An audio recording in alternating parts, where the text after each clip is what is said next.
Ugandan Lifestyle nze Segawa Mulishi. Jerome yabadde mu nkambi ya Alien Skin yafudde yafiiriddewo mu ddwaliro Ensambya yabadde addusiddwa oluvannyuma lw'okufuna akabenje.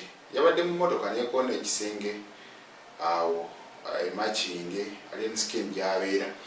Kati bano nno mu katambi akasobodde okubeera nga kafuluma atannakalabako akansookenga kutereyo naawe weewulirireko. Mugamba nti omwana yafudde kati ne muganda osayininga ki?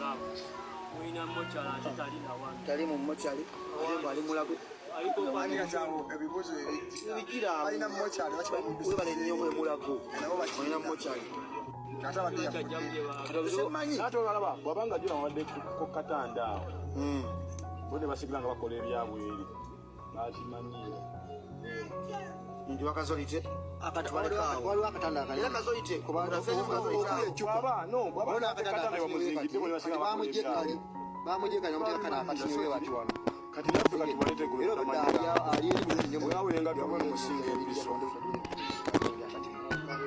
nafubayo omuntu muolwazi yawulira oyo omwebe oyo gwensanze babadde alina okumpa lipooti oyo nebalina ariko yenyini yabadde yatuliyawudde noli abikola sana kitegeza abasawo bebamu abasiya so baba simanyi abasawo bensabya mwe bamukati izi obuzibu lipooti gana fuluma nga tebonnacha no bafune funyikano labafuke bati balwadde mwambalereya buli omuntu musayo watomera wano tusensambya bamukolako butimu nga kiri bulungi tugenza oluvaayo nempereza omwana anegundulabe omulwadde twalefunga alifiti abwata omwana kaba mukebedde balaga ensigo namukutima simanya nekirumba ekirwali tumekanga igana okuki nenga nze kyemmanyi waza obba witano bulidi bamulimu akadde kaki akadde katono nga wasena kolera okudde ngate omusajja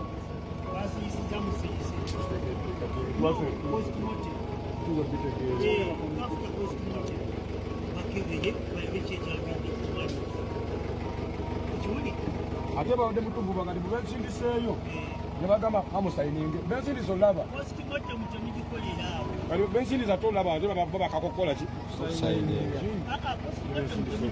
yo mulwadde aliwo tebalaga mulwadde bano bwe bazza ate okuŋŋamba bagenza okuddayo ng'ate omulambo teguliiwo ate bawutte mulago sipiidi ezo bagamba nga mwamulese ebisiitu weziri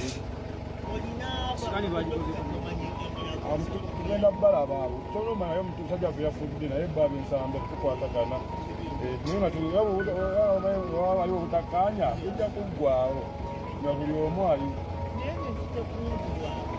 bali abensanja bagenda gikunguza gibakunguza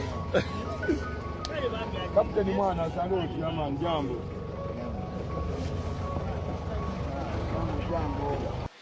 kati oluvannyuma lw'ebyo byonna ebyabaddewo nga bamaze okwogeramu eno nno kigambibwa okuba mbu bagenze ku ddwaliro era okwakkananga Dr. Matovu Zaidi kosa ne basikaali babiri okwabadde Muyanda Anthony kosa ne Odong Alex bakubiddwa.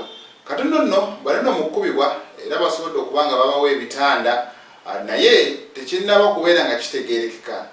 Alien Skin ne group bwe bagenze ne bakola obuvuyo oba kubanga bo ababaddeyo bagamba Alien Skin ne banne be bagenze era ne babatuusaako ebyo ebisago oluvannyuma lwa Alien Skin naye okugamba omuntu waffe yafudde mu ngeri etategeerekeka ate ne baba ne batugamba musayininga wano n'ebirala bye tutaategedde.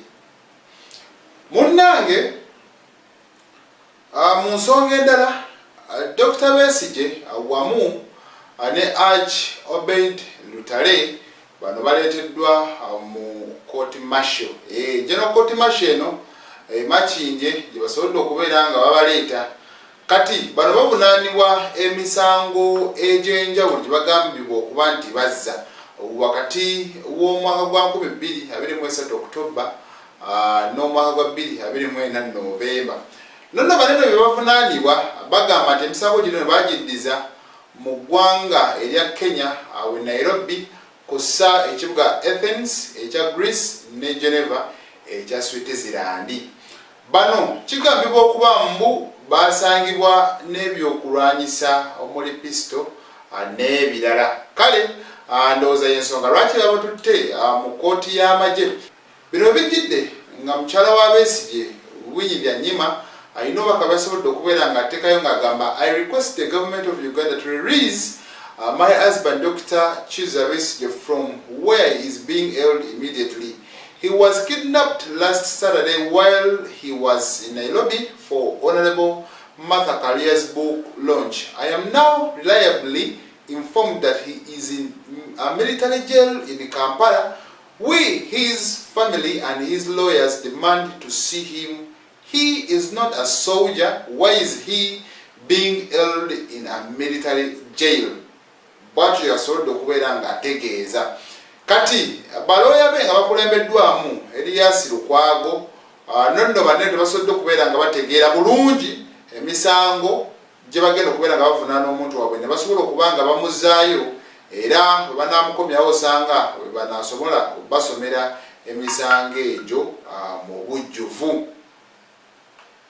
Kati ebyo nga tubitadde ku bbali ye Andrew Kyamagero kyaddaaki ndowooza azigenda kuddamu okubeera ng'akolawo ku Radio 4 eya Minisita Balaam Balugahala. Ono nno yalangirira okuva ku mulimu gwe yali akolako awo ogw'okusoma amawulire g'oluzungu ku NTV era ne bivaayo nga biraga nti ono yafunye scholarship mu ggwanga era China yagenda okuddayo okubeera ng'asoma. Kati Balaam Balugahala ng'asinziira ku mukutu gwe ogwa X edda ogwamanyikibwa nga Twitter agambye nti we are pleased to announce the return of the Omuntu wa Wansi Live Season 2 featuring Andrew Kyamagero. This program will be available every weekday from Sawa 11 kutoka Sawa 12 ez'okumakya. Join us as we seek to inspire, motivate and foster personal development together. Agenda kubeera nga addamu akola. Abali bamugoberera musobola okusigala nga mugoberera empeereza ye. So far byebyo ebikyaliwo nze Segaba Rashid.